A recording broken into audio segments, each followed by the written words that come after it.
Klaus Helms.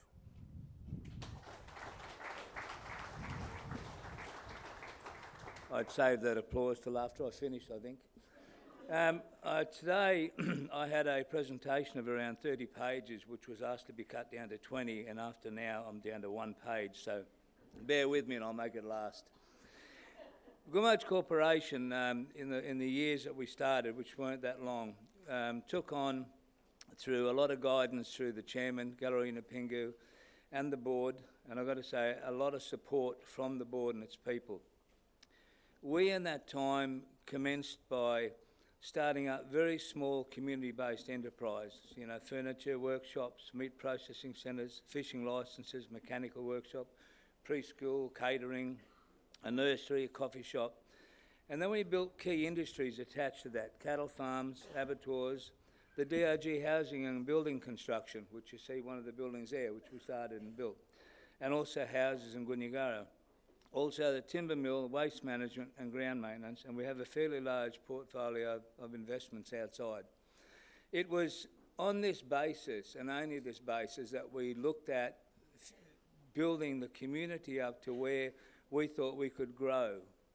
And when I say grow, we took on challenges that were a bit beyond our small company, such as the mining agreement, such as looking at taking on exploration and doing mining in our own right. Now, last year I stood up here and said that the chairman had given me the right to look at mining in Nhulunbuy. Today, in fact 5 minutes ago, the Northern Land Council handed me the exploration agreement to go ahead and start. Now, I think that's a huge achievement.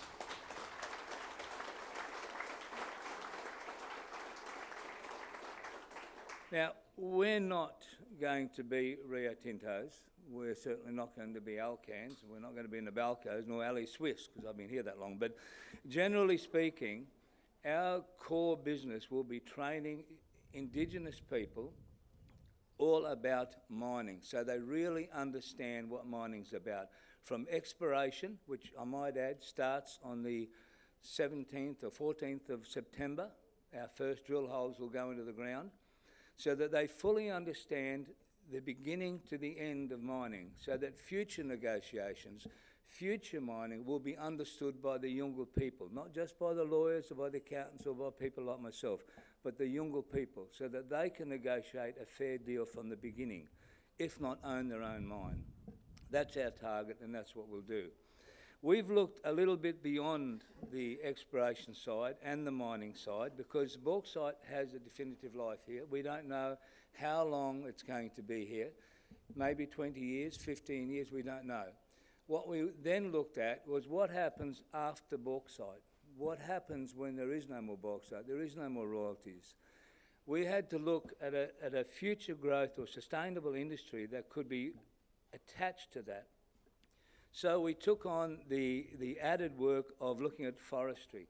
Why forestry? Well, we already start the milling operations. It's sustainable if you do it the right way. And we hope to do it with Rio Tinto's work, working with Rio Tinto on the mines that they currently operate within Arnhem Land, on the rehabilitation site, so that we're not using outside those areas. Now, we believe that it is sustainable.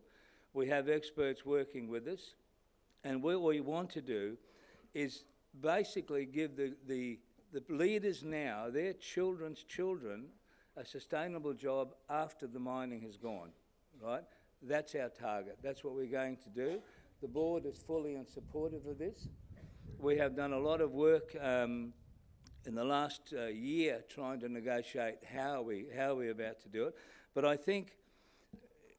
really think that Gumatj are in a position now where we're committed to look at the next 15 to 20 years. 3 years ago we weren't, but now we are. Our people are ready to move forward. The Gumatj people are ready to stand up.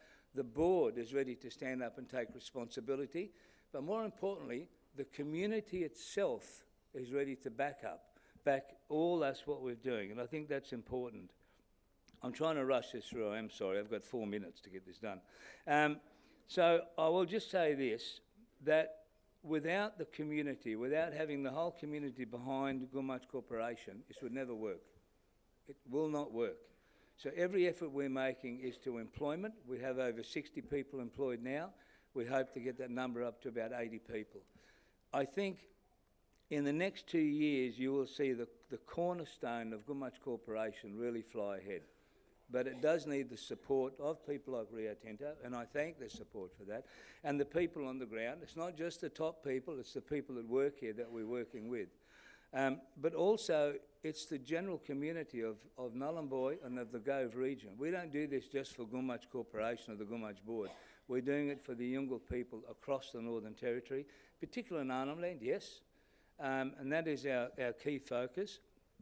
But I think, as I said, in 2 more Garmas, I dread to think 2 more Garmas, but let's just get on with it. In 2 more Garmas, you will see a changed Gumatj Corporation, and you will see over 100 people of Yunupingus and Gumatjes and all the other clan groups employed. Today you'll meet some of our young heroes that we supported, and I honestly believe we will have 100 employees in the next 2 years, and that's a great achievement considering 4 years ago there were none. And I hasten to add there aren't many companies in the whole of Arnhem Land that even have more than 10. So thank you. And I think I ran out of time.